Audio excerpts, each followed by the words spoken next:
सरळ सरळ खेडेगावामध्ये म्हणतात की बाबा त्यानं कोणत्या तरी समाजाची बाई ठेवून घेतली. तुम्हाला काय वाटतं की इंटरकास्ट मॅरेज आपला समाज इतका प्रगत होऊन देखील आणखीन का समजून घेऊ शकत नाहीये?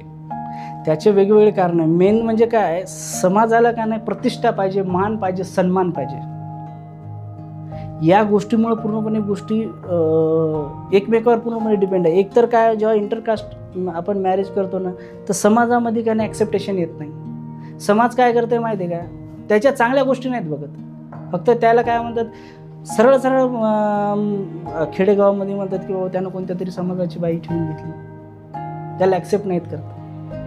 म्हणजे समाजाचा आजही आपण एज्युकेशन घेऊन पण सुद्धा जो स्त्रियाबद्दल बघण्याचा जो दृष्टिकोन आहे, आजही तो खालच्या दर्जाचा, जो पूर्वी जसा होता तसाच आहे. त्याच्यामुळं का नाही डिप्रेशन येऊन खूप साऱ्या स्त्रिया का नाही आज आत्महत्या करत आहेत. इंटरकास्ट केल्याच्यानंतर सर्वात जास्त डिवॉर्सचं प्रमाण त्याचं आहे. का? कारण की समाज त्याला समजून घेत नाही, समाज त्यांना ॲक्सेप्ट करून घेत नाही. जर समाजानं त्यांना जर ॲक्सेप्ट करून घेतलं तर त्यांच्यासारखं मॅरिड लाईफच नाही कोणाची. आज आपण अरेंज मॅरेजमध्ये बघतो खूप प्रमाणामध्ये डिवॉर्स आहे, त्याच्यामध्ये पण प्रमाण आहे. कारण की छोट्या छोट्या इगोमुळं त्यांनी डिवॉर्स घेता येतं.